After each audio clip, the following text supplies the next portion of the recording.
Zach Rhoades joins us once again to take a look at Storm's newest solid ASIM, the Absolute Power, which is available now. Zach is bowling on the Kegel Chromium lane condition that we always use for testing. It's a challenge pattern at just under a 7-to-1 ratio, 42 feet long, 25.5 mils. That puts it on the heavy side of medium for both volume and length. Not as easy as a house shot, but not as punishing as a sport pattern. I also have Zach's layout information up on the screen in both languages. Fairly standard pinup layout, nothing too crazy or exotic. And while the surface he's testing at is 4000 grit like it comes out of the box, he first knocked down the box surface with a 2000 pad before returning it to 4000. I'm going to switch it up here. Usually I just monologue while you watch ball reaction, but I'm still going to give you the details first while we watch to get your eyes warmed up, but then we're going to go back and tackle it zone by zone to talk about the adjustments he made when moving around, where it felt the most comfortable, where he felt like he had to help it the most, so on and so forth. Just to get deeper and give you a much better idea where it's going to fit both for him and for you. The R2S Deep cover formula is a cleaner version of Storm's flagship R2S, which is currently on the IQ Tour Solid and IQ Ruby for reference, so very similar strength but a little more length and boom. The strong asymmetric Sentinel core features a low 248 RG, a high 050 differential, and an also high 021 intermediate differential in 15 pounds. The lack of a flip block helps to blend the friction response to keep the ball from locking up or rolling out like some stronger ASIMs can do. Plus, the shape of the core will result in the thumb hole on most typical layouts missing the core, provided you have a thumb hole, which will help to retain the undrilled numbers. The power at first glance resembles the Absolute in several ways and not remotely in others. The shape is very similar, it's got the same kind of hook set look, but that's continuous. The power, of course, is earlier, but it's really not any slower. Again, Pearl Hybrid and Solid mean next to nothing when comparing between different formulas, but within the same formula, Solids are typically the earliest and smoothest, while Pearls are the cleanest and sharpest, with Hybrids in the middle, so having a solid version of the Absolute should on paper result in an earlier, smoother, and slightly stronger ball. And while the power is earlier and stronger, it's definitely not smoother. I think from the jump, you were able to see that the farthest zone to the right wasn't happening. You might have been confused to see the ball not hook from straighter and then turn sideways when he got in a little.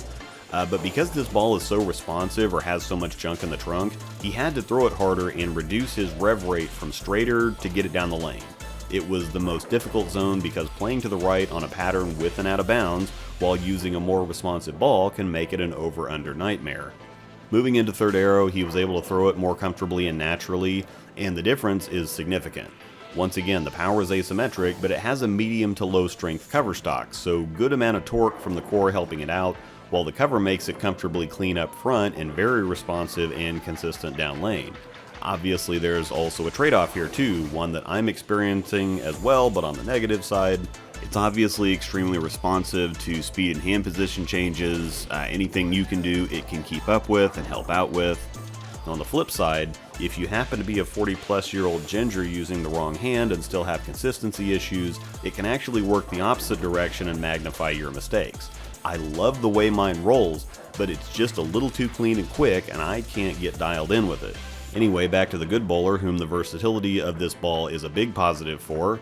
Moving into fourth arrow, he did have to slow the ball down to give it a bit more time, but he didn't really have to give it much more bang at the bottom or really hit up on it or rev it up. It was just a slight speed adjustment. This is where you see the overall strength of the ball showing up, because despite him dropping his speed, it's still slow getting traction, which makes it later to move. Notice how the ball is going through the pins though. It's not weak or lazy, it's just taking a bit more time to get up the hill. Finally, the last zone was just for fun. He did have to slow his speed down, catch it a little bit more at the bottom, and get around it a little bit more. But just like the previous zone, he could still make it get there, and it still had plenty of power at the pocket. Now we're going the opposite direction with a very strong solid ASIM in the DNA, and once again I'm going to have to explain a misconception that would otherwise make this really confusing. Marginally different layout on the DNA, same surface prep, and while the power already has a very strong asymmetric core, the supercoil core is even stronger, though marginally, and the Exo solid cover is on paper the strongest cover Storm's ever made.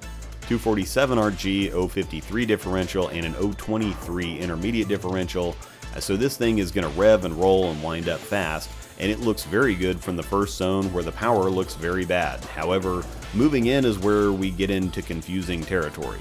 Stronger balls do not necessarily cover more boards. Sometimes they do, depending on their general makeup, but more specifically, very strong asymmetric solids are designed to dig in early, be smooth, and be controllable. They're designed to not cover boards because playing more lane, especially on the tougher conditions a ball like the DNA is designed for, is just more opportunity for inconsistency or over-under.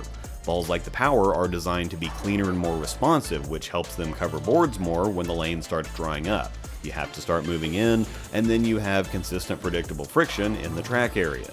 Remember, this was also James' experience with this ball. It was virtually impossible to miss with from right of third arrow, but it seems to consistently be very resistant to angle.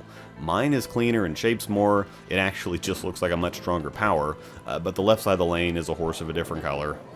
Flipping back and forth, the DNA has the straighter zone on lockdown, while the Power has everything left of that. Again, this makes sense. A stronger ball would get traction earlier than a weaker ball, right? Stronger balls dig through the oil more rather than skidding on it, so when they hit the dry, the relationship between the ball and the lane doesn't change as much as it does for the Power, which gets much less traction through the oil, so it really goes when it finds some friction. So if we've learned anything here, traction or hook is completely opposite from response. And a quicker responding ball that covers more boards is sometimes a weaker ball rather than a stronger one. Weaker cover, i.e. less traction in the oil, stronger reaction to the dry, versus stronger cover, i.e. more traction in the oil, slower reaction to the dry. The more you know. Now, to be completely fair, I think everyone's in agreement that the DNA isn't near the hook monster it's supposed to be. It's an oddly cleanish, very smooth ball that's mostly been a one-trick pony. It's an extremely good trick, but a gem or a magic gem, for example, possibly even the harsh reality that's around the corner, is going to be nearly as good as the DNA from down the side, but also give you quite a bit more room when moving inside. My DNA is amazing and very versatile, but truthfully I seem to be in the minority there, unfortunately. Once again, the Absolute Power was released on January 19th with the Summit Peak. Have a Zach review for that one as well. The video is linked on the screen if you want to check it out. Down in the description is a link to Bowler's Mart that will get any of the balls featured in this video ordered for you. I do have to note, of course, that I do receive a 5% commission on all sales through the links. And of course, don't forget that my code ROSEDAL10 will get you 10% off your order at checkout at CoolWick. Thanks for watching, and may the strikes be with you.